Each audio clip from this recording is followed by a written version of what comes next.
Hello and welcome to the car repair hub once again. Just a quick one. Today we are working on Lexus Rx350. It's the car cranks but it won't start. So let me quickly crank it and you hear.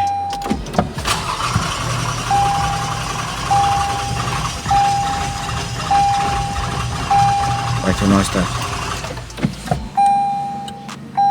So we'll be diagnosing this car together. Stay tuned.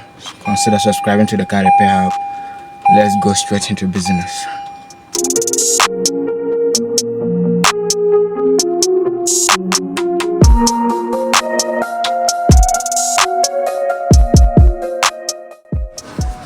Okay, the way the car is cranking, it seems to be like a fuel problem because the crank is even.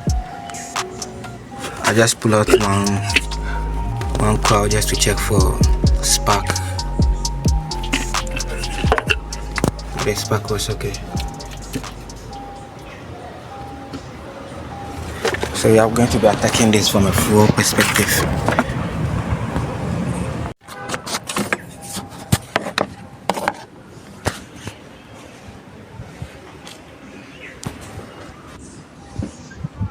Before that, I already did a scan on the car.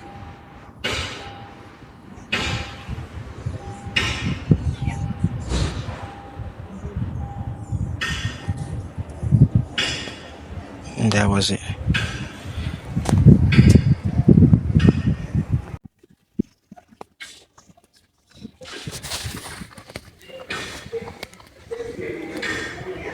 Yeah, that's no problem.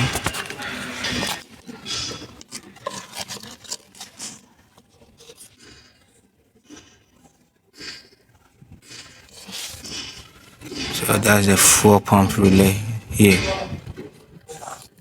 So when you puff up this cover, you're not going to see the fuel relay, but you have to take off the other plastic part to get to the fuel relay. It's hidden beneath the brake fluid reservoir, so you have to take it off.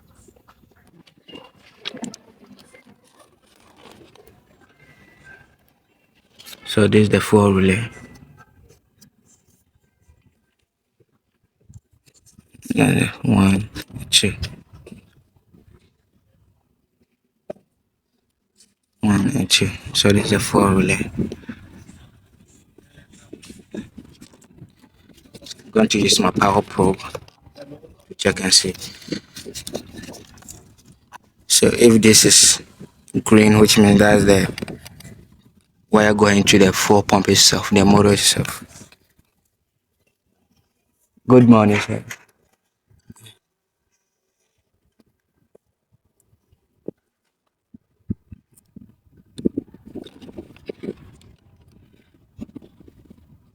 So that's, which means the 30 is okay, and there's the 87 of the relay. That's actually okay. So if I energize it, the motor supposed to be running. So I'm going to energize it. Yeah, I can actually hear the motor running in the tank, but the fuel is not coming. So I've already cracked the pipes open. There's no fuel pressure coming here. So let me show you what the problem was.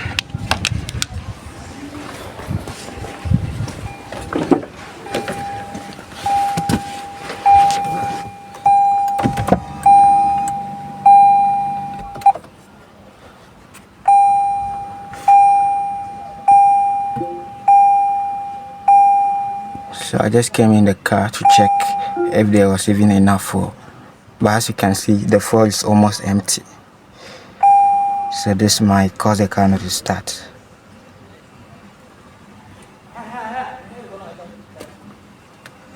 This whole thing is actually starting to make sense. So we are going to get some fuel, then put it in this car to see whether it starts. So as I always tell you, it's not always going to be very complex most of the times. It's just the little things you have to be taking notice of, because this car was driven a couple of days ago and it just packed. I met it with the battery dead because of a cranking. They have cranked it severally, but it didn't start. So I went and charged the battery. Then I came back to diagnose the issue why the car is not starting. So here we are. Let me open the fuel door so that we'll be prepared waiting for the fuel to come and we'll fill the tank. It's actually not popping off. I have to use a screwdriver to help it open. I don't know whether that's how it is or there's a problem with it. But normally this fuel lids, when you just press it's supposed to pop open. But I think there's a problem with this one. So let's prepare and be waiting for the fuel to come for us to get to the conclusion. I believe it's the fuel that is making the car not to start, but it's very surprising. That's why I titled the video The Unexpected. I'm with my guy Jason. Say hi to the camera. Okay, thank you for bringing us the fuel. So we are going to fill the tank and let's see what happens. We got enough fuel. I think this should be able to get to the submersion pump inside the fuel tank for it to pump it to the fuel ray in front of the engine. This should be enough. So let me close it and let's start it. First I will crack the pipes open again, then we'll see whether the pressure is actually coming.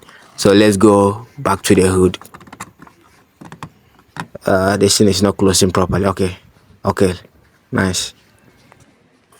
So the fuel ray line, we use a 17mm wrench to open it. So I'll put back the relay. Okay, start.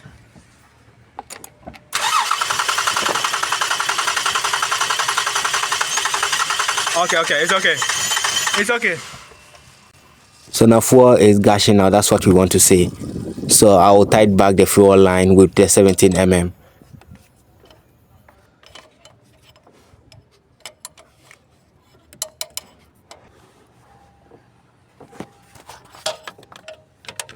This is the moment of truth. Let's see whether we fix this one together. Okay, start.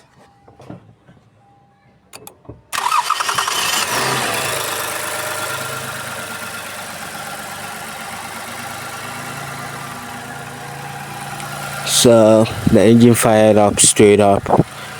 I'm so excited. This diagnosis took me about 1 hour 30 minutes. It was really long before I found out that the fuel level was too down, because my initial information I had from the customer was that the car, they just drove it and they parked it. So I was not expecting the fuel level to really be affecting it. But when I noticed there was spark, but the car will really not start, and even the battery was down, all those things start to come into play. So this can be applied to any car, any vehicle on this world. If it is not starting, you know you have fuel, you have spark. If it's a diesel, you need fuel, you need compression, then you need the right timing to start it. So when you check those things and they are in place, the car is supposed to start by default, unless it's some immobilizer issue or security issue that's not allowing you to start. So that's it for this video.